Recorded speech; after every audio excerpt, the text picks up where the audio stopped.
أعوذ بالله من الشيطان الرجيم. بسم الله الرحمن الرحيم.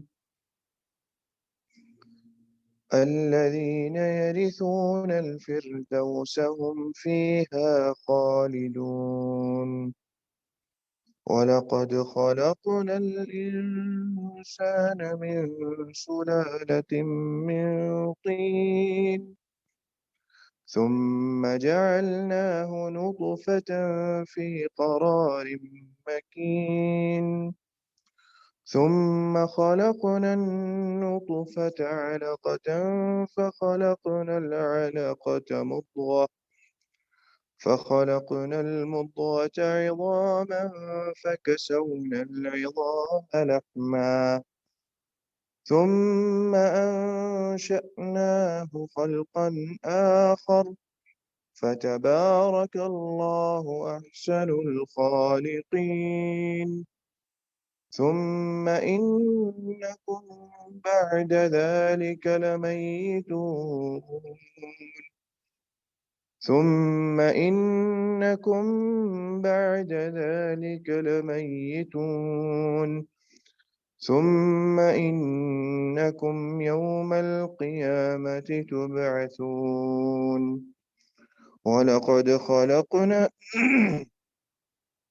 ولقد خلقنا فوقكم سبع طرائق وما كنا عن الخلق غافلين.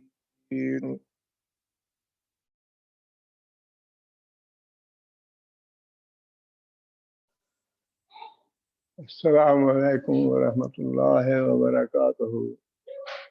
اعوذ باللہ من الشیطان الرجیم، بسم اللہ الرحمن الرحیم۔ وَلَقَدْ خَلَقْنَا الْإِنسَانَ مِنْ سُلَالَةٍ مِّن طِينٍ۔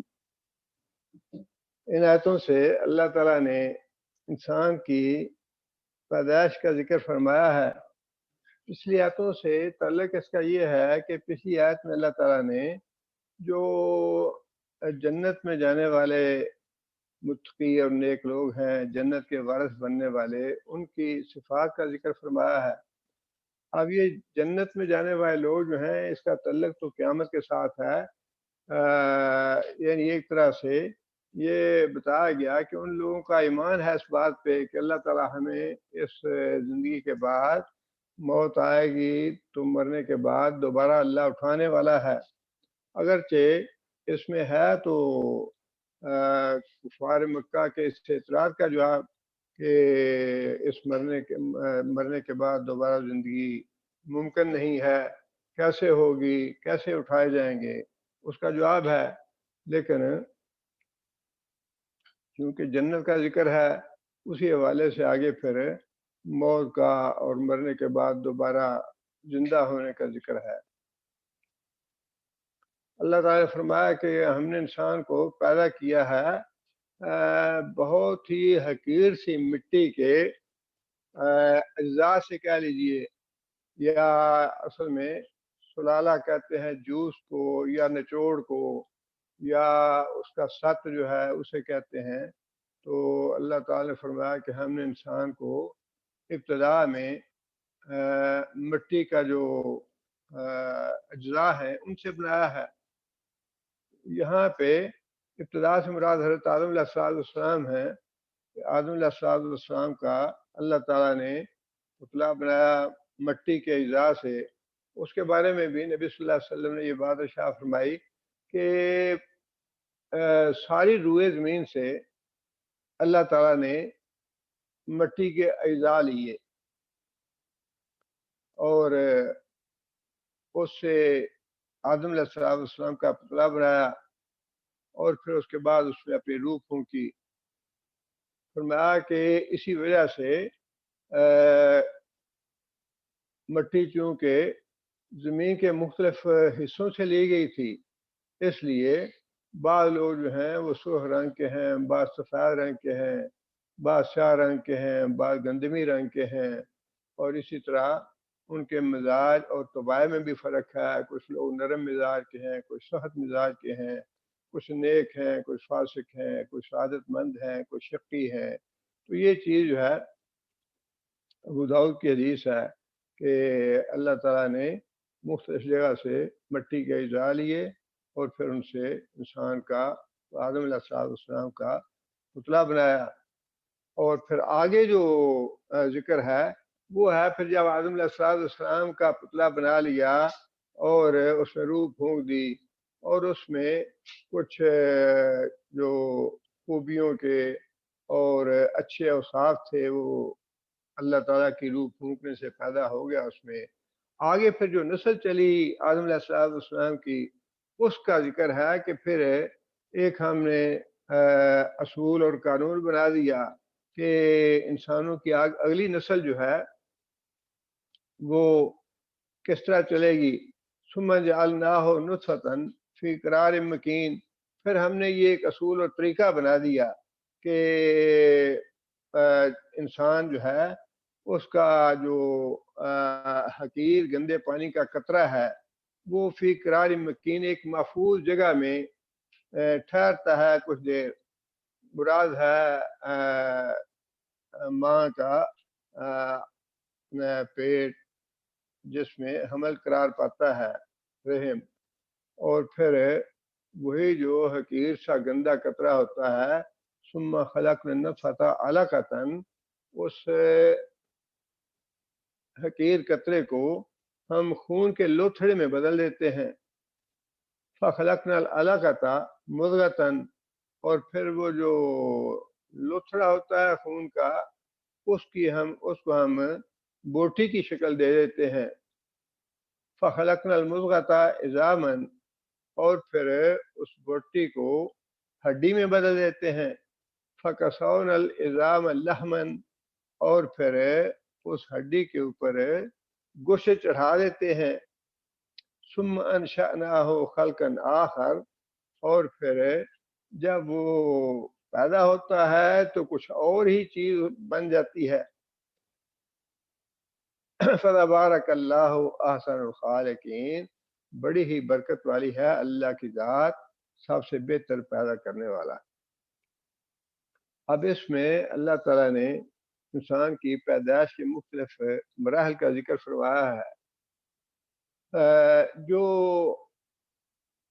مراحل اللہ نے ذکر فرمائے ہیں سورہ مومنون میں، اور اس سے پہلے سورہ حج میں بھی ہم پڑھ چکے ہیں، اس میں بھی اللہ تعالیٰ نے ابتدا میں ہی جو مراحل ہیں انسان کی پیدائش کے ان کے بارے میں ذکر فرمایا ہے.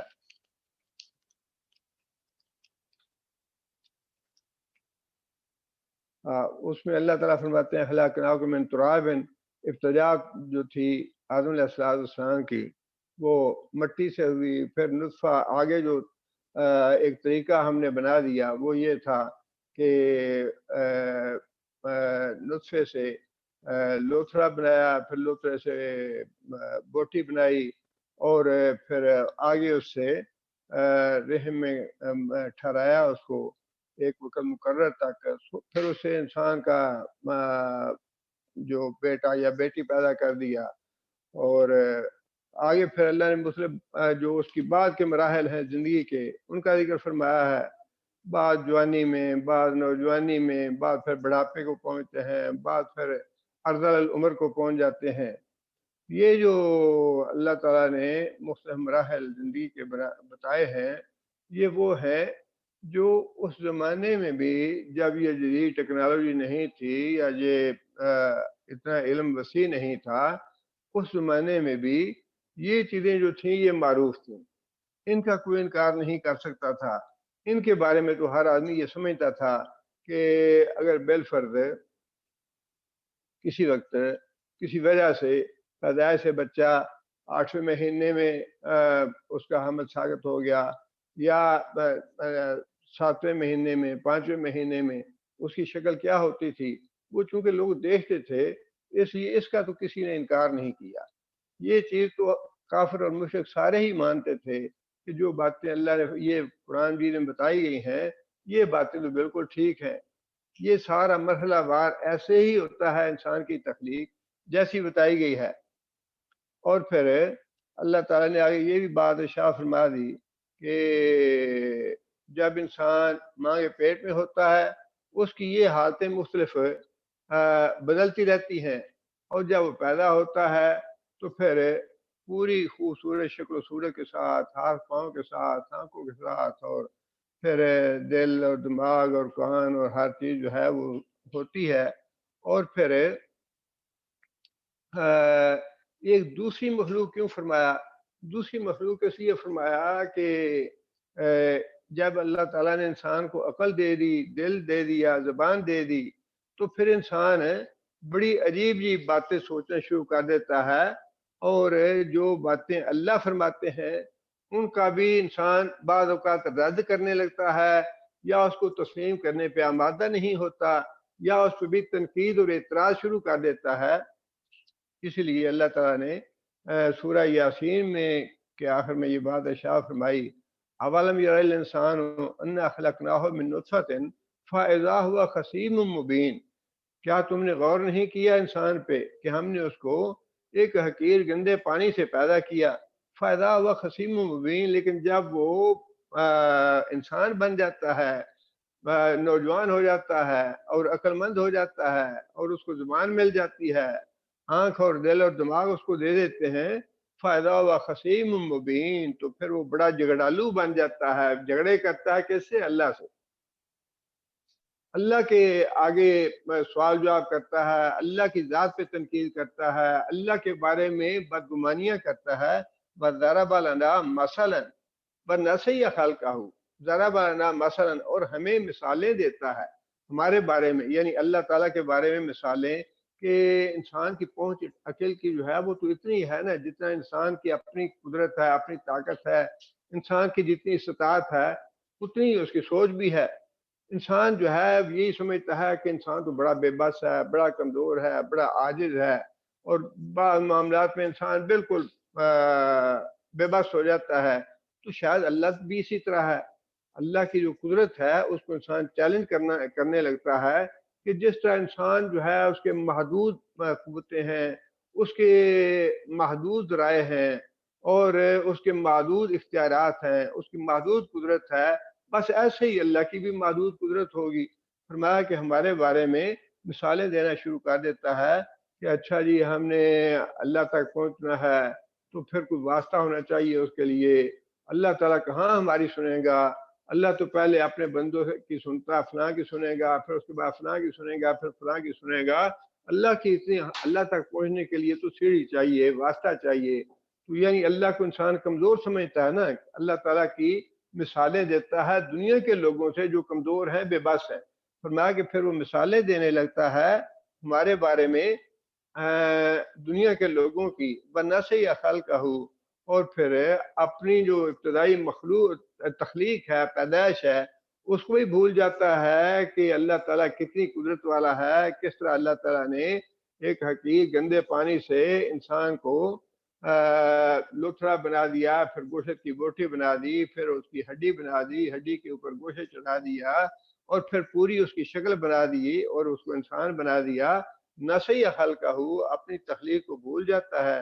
قَالَ مَن یُحْیِی الْعِظَامَ وَهِیَ رَمِیمٌ، اور اللہ پہ تنقید کرتا ہے، اللہ کی اللہ تنقید کرتا ہے، اللہ پہ اعتراض کرتا ہے کہ یہ جو ہڈیاں ہیں جب انسان مر جاتا ہے، بوسیدہ ہو جاتا ہے، گوشت بھی ختم ہو جاتا ہے، انسان مٹی میں رول مل جاتا ہے، تو فرمایا کہ من یحیی العظام، پھر اس ہڈی کو کون دوبارہ پیدا کرے گا؟ یعنی کوئی نہیں پیدا کر سکتا۔ یہ اعتراض کا مطلب یہ ہے، سوال کا مطلب یہ ہے کہ وہ اللہ پہ یہ تنقید کرتا ہے کہ اللہ دوبارہ پیدا نہیں کر سکتا۔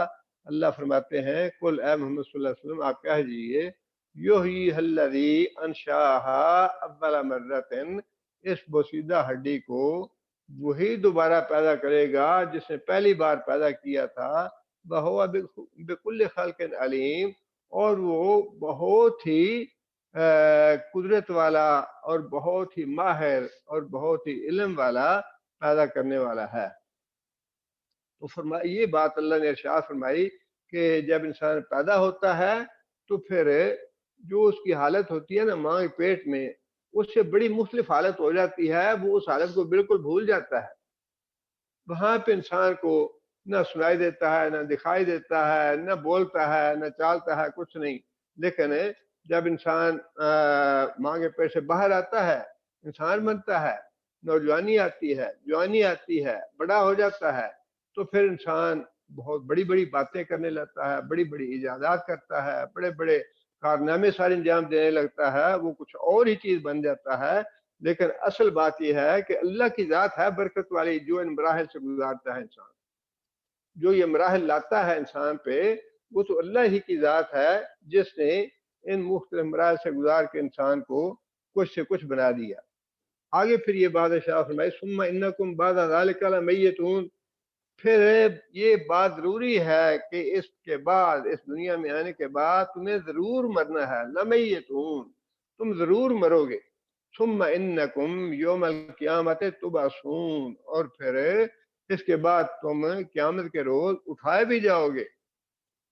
یہ سارے مراحل جو ہیں، کیونکہ کفار مکہ جو تھے انہیں اعتراض تھا اس بات پہ کہ دوبارہ زندگی نہیں ہوگی، دوبارہ کون پیدا کرے گا، دوبارہ انسان کو پیدا نہیں کیا جا سکتا۔ اللہ تعالیٰ نے ویسے تو اس کی دلیل میں یہ ساری آیتیں ارشاد فرمائی ہیں کہ جس ذات نے پہلی مرتبہ ان مراحل سے گزار کے تمہیں پیدا کر لیا اور پھر تمہیں موت دے دی، پھر دوبارہ وہ اٹھا بھی سکتا ہے، اٹھانے پہ قادر بھی ہے، یہ تو دلیل ہو گئی۔ اس کے علاوہ پھر دو تین اور سبق بھی ہیں اس میں۔ ایک بات تو یہ ہے کہ اللہ تعالیٰ نے انسان کی تخلیق کو توحید کے دلیل پہ بھی کے طور پہ بھی پیش کیا ہے۔ ام خلقوا من غیر شیء ام هم الخالقون، اللہ فرماتے ہیں کہ یہ جو مشرک ہیں جن کو دوبارہ پیدا ہونے پہ ایمان نہیں ہے، جن کا عقیدہ نہیں ہے ان کا، ام خلقوا من غیر شیء، کیا یہ کسی کے بنائے بغیر ہی بن گئے؟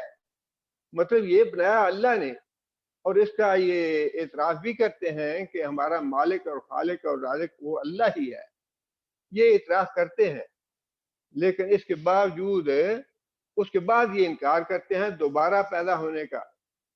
اللہ نے اس میں یہ ایک طرح سے چیلنج ہے کہ جس اللہ نے جو اللہ یہ اس طریقے سے تمہیں پیدا کرتا ہے، ان مراحل سے گزارتا ہے، کہ کیا اور ہے کوئی جو انسان کو پیدا کر سکے یا انسان کی تخلیق کر سکے؟ یہ اللہ تعالیٰ نے بات ارشاد فرمائی ہے اس لیے کہ اللہ کی ذات ہی ہے جو کان دیتی ہے، جو زبان دیتی ہے، جو ہاتھ اور پاؤں بناتی ہے، اور پھر جیسے نبی صلی اللہ علیہ وسلم نے فرمایا ہے کہ جب انسان 40 دن گزر جاتے ہیں تو پھر اللہ فرشتہ بھیجتے ہیں اللہ تعالیٰ، اور پھر وہ اس میں روح بھی ڈالتا ہے، اس کی تقدیر کے سارے معاملات لکھتا ہے، اور پھر اللہ تعالیٰ سے پوچھتا ہے کہ اس کو مذکر بناؤں یا مؤنث بناؤں۔ یہ ساری تخلیق جو ہے یہ اللہ کے ہاتھ میں ہے، کسی اور کے ہاتھ میں نہیں ہے۔ یہ گویا کہ ایک طرح سے چیلنج ہے کہ جن کو تم نے اپنا معبود بنا رکھا ہے یا جن کی تم عبادت کرتے ہو، جن کو تم نے اپنا الہ بنا رکھا ہے، کیا ان میں سے ہے کوئی ایسا؟ اللہ نے فرمایا کہ یہاب لمن یشاء اناسا، اللہ کی مرضی کہ وہ جسے چاہے لڑکیاں دے، یہاب لمن یشاء الذکور، اللہ کی مرضی وہ جسے چاہے لڑکے دے، اور یزوجہم، پھر یہ اللہ کی مرضی جس کو چاہے وہ لڑکے بھی دے اور لڑکیاں بھی دے، اور پھر اللہ کی مرضی یجعل من یشاء عقیما، جس کو چاہے بالکل کچھ بھی نہ دے۔ یہ ساری صورتیں ہیں اللہ تعالیٰ نے انسان کی تخلیق کو چیلنج کے طور پہ بھی پیش کیا ہے کہ یہ کام تو میں کرتا ہوں۔ ایک آدمی ہے اس کو لڑکوں کی تمنا ہے، لڑکی کی نہیں چاہتا، کیا وہ اس بات پہ قادر ہے کہ خود لڑکا حاصل کر سکے؟ یا کوئی اور ہے ایسا دربار یا خانقاہ یا دینے والا یا پیر یا حضرت صاحب جو اس بات پہ قادر ہوں کہ کسی کو لڑکا دے سکیں؟ یا پھر اللہ تعالیٰ لڑکے اور لڑکیاں دیتا ہے، یا اللہ تعالیٰ چاہتا ہے تو بانجھ کر دیتا ہے، پھر جس کو اللہ تعالیٰ بانجھ کر دیتا ہے کوئی دنیا میں ایسا حکیم یا ڈاکٹر یا کوئی کرنی بھرنی والا جو اس کو اولاد دے سکے۔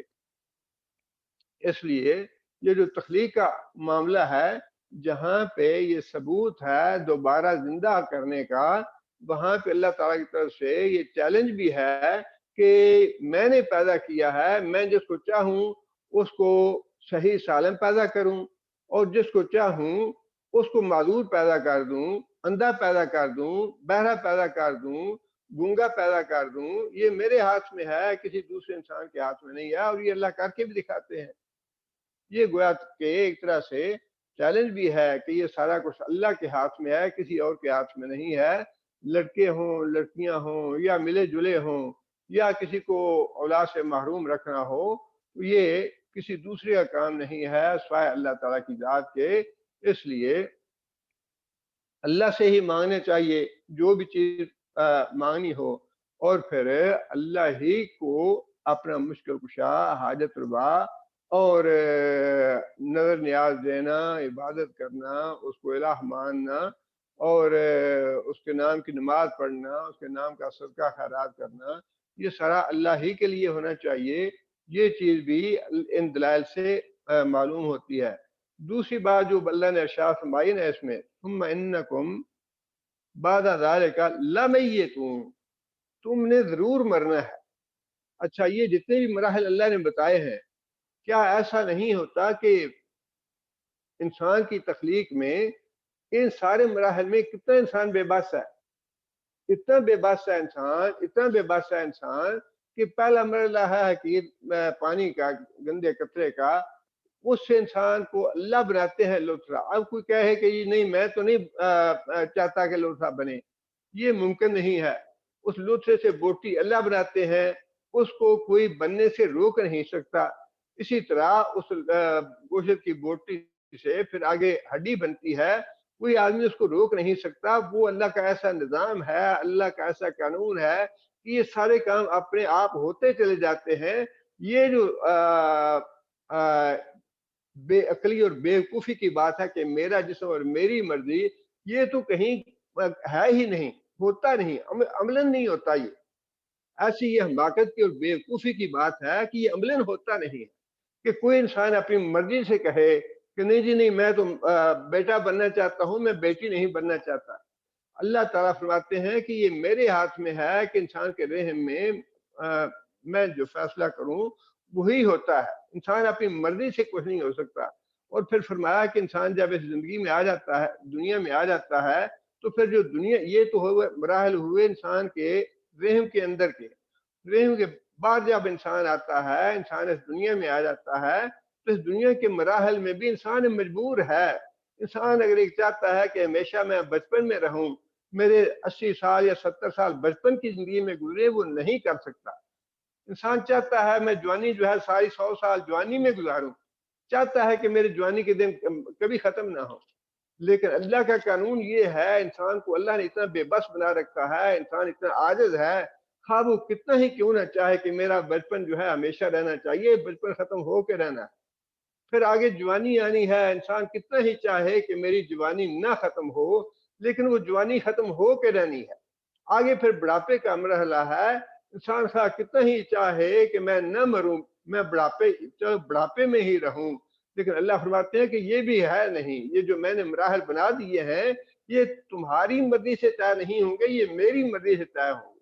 میں جتنا مرضی صحت کا عرصہ تمہیں دوں جوانی میں، اور جتنا مرضی میری مرضی اتنا میں عرصہ تمہیں بیمار رکھوں جوانی کے عرصے میں، اور حتیٰ کہ بڑھاپے کی عمر میں بھی اللہ تعالیٰ جتنا مرضی چاہے انسان کو تن و مند رکھیں، صحت مند رکھیں بڑھاپے کی عمر میں بھی، اور جتنا مرضی اللہ تعالیٰ جب چاہیں تو بڑھاپے کی عمر بھی انسان کے لیے انتہائی لاغر اور انسان کمزور، بیماریوں کا مٹھی بن جائے۔ یہ سارے مراحل، یہ ساری چیزیں جو ہیں، یہ اللہ کے ہاتھ میں ہیں۔ پھر اسی لیے فرمایا لا میتون، مرنا ہی مرنا ہے تم کتنا ہی کیوں نہ چاہو کہ ہماری زندگی جو ہے وہ 100 سال 200 سال 300 سال ہو جائے، لیکن یہ میرا قانون ہے، وہ لاگو ہو کے رہے گا۔ انسان اتنا بے بس ہے، ہزاروں سال نہیں، کروڑوں سال، اربوں سال گزر گئے، اور اللہ کا قانون ہوتا ہوا ہم یہ نافذ ہوتا دیکھتے ہیں کہ جو اللہ تعالیٰ کا قانون ہے وہی نافذ ہوتا ہے، انسان کی مرضی کہیں بھی نہیں چلتی۔ انسان خواہ کتنا ہی کیوں نہ چاہے اپنی پلاسٹک سرجری کرا رہے، اپنے جو مرضی دوائیاں کھاتا رہے، جو مرضی ٹانک استعمال کرتا رہے، لیکن مرضی یا قانون اللہ کا نافذ ہوگا۔ انسان کی مرضی، اس جسم پہ انسان کی اپنی مرضی ہے ہی نہیں۔ یہ اپنی مرضی سے نہ پیدا ہوتا ہے نہ اپنی مرضی سے جاتا ہے۔ لَمَيِّتُونَ، میرا قانون ہے کہ تم نے مرنا ہی مرنا ہے، اور انسان تو کبھی بھی نہیں چاہتا کہ اس پہ کوئی تکلیف آئے، مصیبت آئے، اس کی ہڈی ٹوٹے، اس کی نظر ختم ہو جائے، اس کا کان اس کی جواب دے جائے، یا وہ اس کی زبان سے گونگا بن جائے۔ انسان تو کبھی بھی نہیں چاہتا یہ۔ تو پھر جب انسان یہ ہم اپنی آنکھوں سے دیکھتے ہیں کہ یہ ساری باتیں ہوتی ہیں، جب اللہ چاہتا ہے تو حادثہ ہوتا ہے، ہڈی ٹوٹ جاتی ہے، پاؤں ٹوٹ جاتے ہیں، ٹانگیں ٹوٹ جاتی ہیں۔ جب اللہ چاہتا ہے تو بینائی ختم ہو جاتی ہے۔ جب اللہ چاہتا ہے زبان گونگی ہو جاتی ہے۔ جب اللہ چاہتا ہے تو کان بہرے ہو جاتے ہیں۔ جب اللہ چاہتا ہے انسان پاگل ہو جاتا ہے، دماغ کام نہیں کرتا، دماغ کام کرنا، سوچ وچار کرنا چھوڑ دیتا ہے۔ تو کیا مطلب ہوا اس کا؟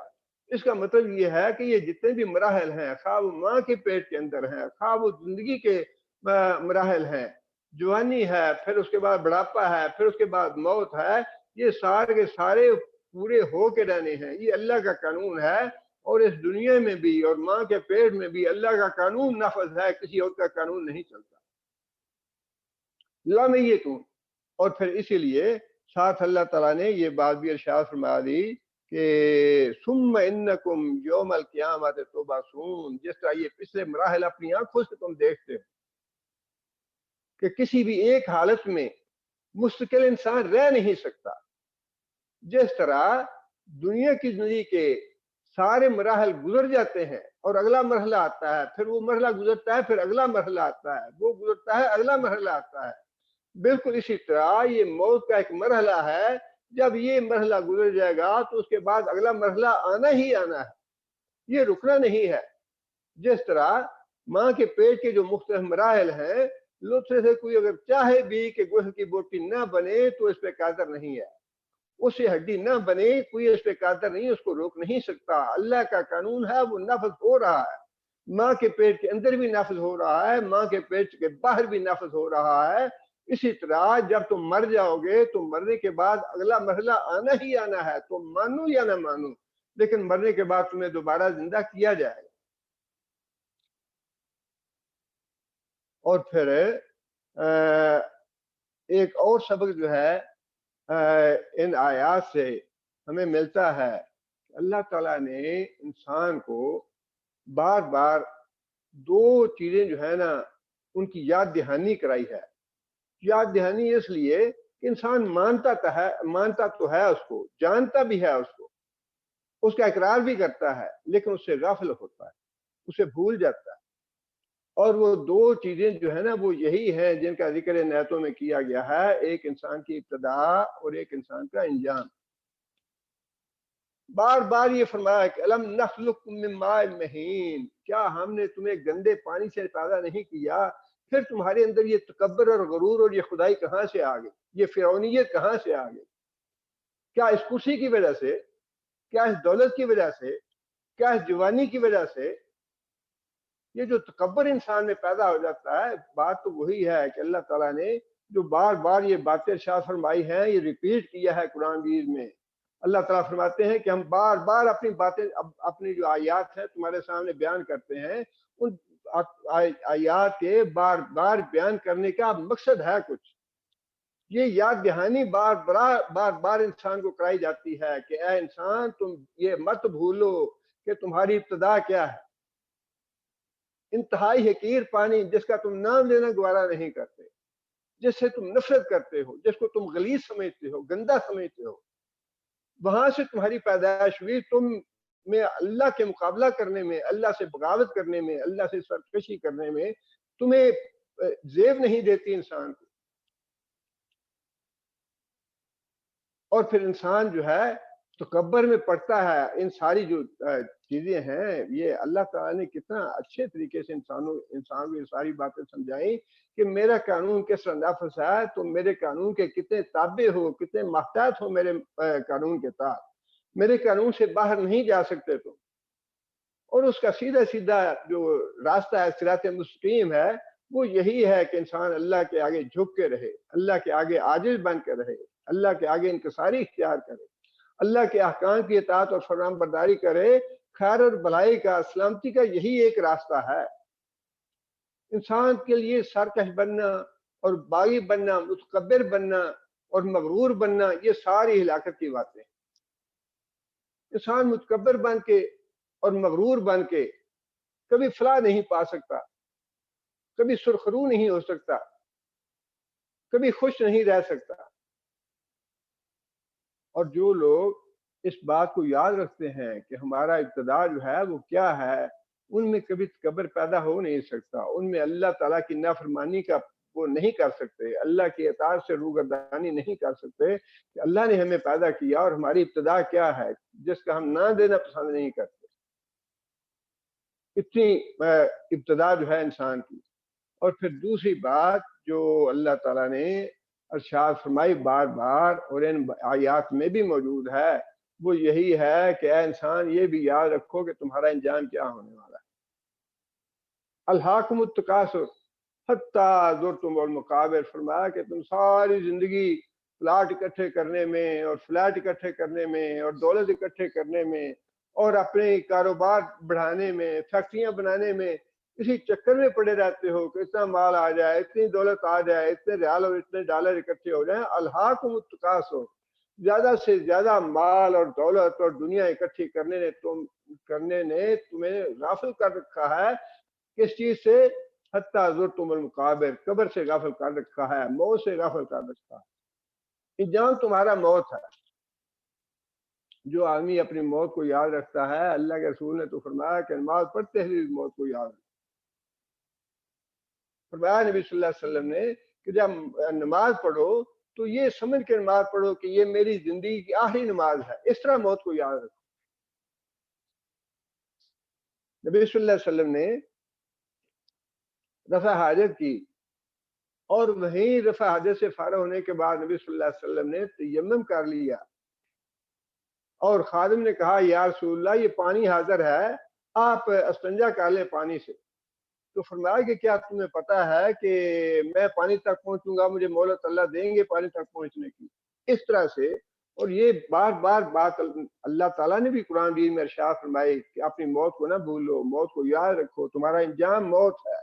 ابتدا تمہاری گندے پانی سے ہوئی ہے اور انجام تمہارا موت ہے، اور اس موت کے منہ سے تو ہر بندے نے گزرنا ہے، ہاں اس کے 5 سٹار لگے ہیں یا 20 یا 30 توپوں کی سلامی دے کے اس کو دفن کیا گیا ہے، اس نے جانا ہی جانا ہے، مرنا ہی مرنا ہے۔ یہ اللہ کا قانون، اس پہ نافذ ہو کے رہنا ہے، اس کو مت بھولو۔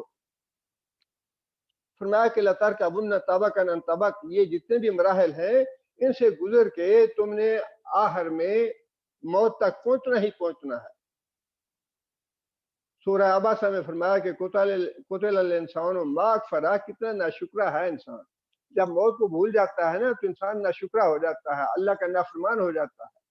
اور جو لوگ موت کو یاد رکھتے ہیں وہ اللہ سے غافل نہیں ہوتے، اپنی آخرت سے غافل نہیں ہوتے۔ وہ من ای شیء خلقہ، کیا وہ سوچتا نہیں کہ اس کو اللہ تعالیٰ نے کس چیز سے پیدا کیا؟ من نطفۃ خلقہ فقدرہ، اللہ تعالیٰ نے نطفے سے پیدا کیا اس کو اور پھر اس کی تقدیر بنائی۔ ثم السبیل یسرہ، اور پھر اس کو اللہ اس کا راستہ آسان کیا دنیا میں آنے کا۔ ثم اماتہ فاقبرہ، دنیا میں آنے کے بعد وہ دنیا میں ہمیشہ نہیں رہا۔ ثم اماتہ، پھر اس کو مار دیا اللہ نے۔ فاقبرہ، پھر اس کو اللہ نے قبر میں پہنچا دیا۔ ثم اذا شاء انشرہ، پھر جب اللہ چاہے گا اس کو دوبارہ اٹھا دے گا۔ اس ایک ہی آیت میں اللہ تعالیٰ نے انسان کو اس کی ابتدا بھی یاد دلا دی اور اس کا انجام بھی یاد دلا دیا کہ کتنا ناشکرا ہے۔ ناشکرا انسان تب بنتا ہے جب انسان اپنی ابتدا کو بھولتا ہے اور جب اپنے انجام کو بھولتا ہے۔ اللہ تعالیٰ نے ابتدا بھی اس کو یاد دلا دی، من نطفۃ خلقہ، نطفے سے پیدا کیا اس کو۔ ثم اماتہ فاقبرہ، اور اس کا انجام بھی اس کو یاد دلا دیا کہ اس دنیا میں آنے کے بعد پھر تمہیں مرنا ہی مرنا ہے، قبر میں جانا ہی جانا ہے۔ ثم اذا شاء انشرہ، پھر جب اللہ چاہے گا تمہیں اٹھائے گا۔ یہ آیت جو ہے اس میں ویسے تو اللہ تعالیٰ نے دلیل کے طور پہ بیان فرمائی ہے نا کہ تمہیں بعد میں اٹھنا ہی اٹھنا ہے، اور اس سے تمہارا انکار کرنے سے یہ نہیں ہوگا کہ تم نے انکار کر دیا تو اٹھے ہوئے نہیں۔ اگر کوئی آدمی آج مرنے سے انکار کرتا ہے تو کیا وہ مرنے سے بچ جائے گا؟ اگر کوئی آدمی دوبارہ اٹھنے سے انکار کرتا ہے تو دوبارہ اٹھنے سے بچے گا تو نہیں وہ، لیکن اس کو یہ غور کرنا چاہیے، یہ سوچنا چاہیے کہ وہ ذات جس نے ماں کے پیٹ میں انسان کو اتنے مراحل سے گزارا اور ان مراحل کو کوئی روکنے پہ قادر نہیں ہے، وہ مراحل طے ہونے ہی ہونے ہیں۔ اسی طرح جو زندگی کے مراحل ہیں یہ بھی طے ہونے ہی ہونے ہیں، ان مراحل کو کوئی روک نہیں سکتا، خواہ کوئی کتنا ہی بڑا دولت مند ہو، کتنے پیسے خرچ کر دے حکیموں پہ، ڈاکٹروں پہ، اور آپ کتنے اپنے علاج کراتا رہے، جوانی سدا نہیں رہتی، یہ جوانی بھی جانی ہی جانی ہے، اللہ کا قانون نافذ ہونا ہی ہونا ہے، اور اس نے قبر میں جانا ہی جانا ہے، قبر میں جانے کے بعد اس نے دوبارہ زندہ ہونا ہی ہونا ہے تو یہ آج جو ہے یہ دوبارہ جو مرنے کے بعد زندہ ہونا ہے اس کی حق میں بہت بڑی دلیل دی ہے اللہ تعالیٰ نے، لیکن اس میں سبق بھی بہت سے ہیں کہ انسان کتنا بے بس ہے۔ انسان اب جسم کا اپنی مرضی اس پہ انسان نافذ نہیں کر سکتا، یہ انسان کی مرضی نہیں ہے اس جسم پہ اللہ کی حکومت ہے، اللہ کا اقتدار ہے، اللہ کی مرضی ہے۔ اللہ جس کو چاہے اللہ اس کے جسم کو کیڑے لگا دے، جس کو چاہے سالم رکھے، جس کو چاہے اپاہج کر دے، جس کو چاہے اس کو صحیح سالم رکھے، جسے چاہے اندھا کر دے، جسے چاہے بینا رکھے۔ اس سارے جسم پہ خواہ وہ مردوں کے ہیں یا عورتوں کے ہیں، انسان کی اپنی مرضی نہیں چلے گی، اس میں مرضی چلے گی اس کی جس نے اس کو پیدا کیا ہے۔ بڑے سبق ہیں اس میں، اور پھر یہ مراحل جتنے بھی ہیں ان پہ کوئی دوسرا قادر نہیں ہے سوائے اللہ کی ذات کے، بس اللہ سے ہی مانگو، بیٹے مانگنے ہیں، بیٹیاں مانگنی ہیں، ملے جلے مانگنے ہیں، یا انسان کو اللہ تعالیٰ نے کسی کو بانجھ کر دیا ہے تو اس کے لیے دعا مانگنی ہے کہ اولاد دے، تو اللہ سے ہی مانگو۔ یہ سارے سبق ہیں ان آیتوں میں۔ اللہ تعالیٰ سے دعا ہے کہ اللہ تعالیٰ ہمیں نیک عمل کرنے کی توفیق عطا فرمائے اور ان ساری باتوں کو سمجھنے کی توفیق عطا فرمائے۔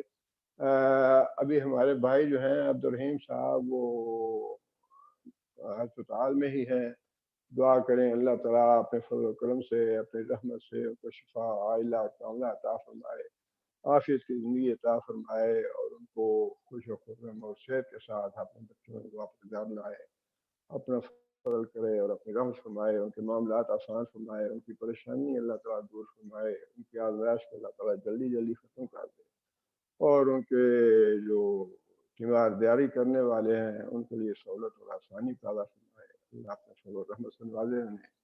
ربنا ظلمنا انفسنا ان لم تغفر لنا وترحمنا لنكونن من الخاسرين ربنا آتنا في الدنيا حسنة وفي الآخرة حسنة وقنا عذاب النار ربنا هب لنا من أزواجنا وذرياتنا قرة أعين واجعلنا للمتقين إماما ربنا اصرف عنا عذاب جهنم إن عذابها كان غراما إنها ساءت مستقرا ومقاما اللهم أيد الإسلام والمسلمين، اللهم أعز الإسلام والمسلمين، اللهم أذل الشرك والمشركين، اللهم دمر أعداء الدين، اللهم نبر قلوبنا بنور الإيمان، اللهم ثبتنا على الإسلام، اللهم اغفر لجميع المؤمنين والمؤمنات الأحياء منهم والأموات ربنا تقبل منا إنك أنت السميع العليم وتب علينا إنك أنت التواب الرحيم سبحان ربك رب العزة عما يصفون وسلام على المرسلين والحمد لله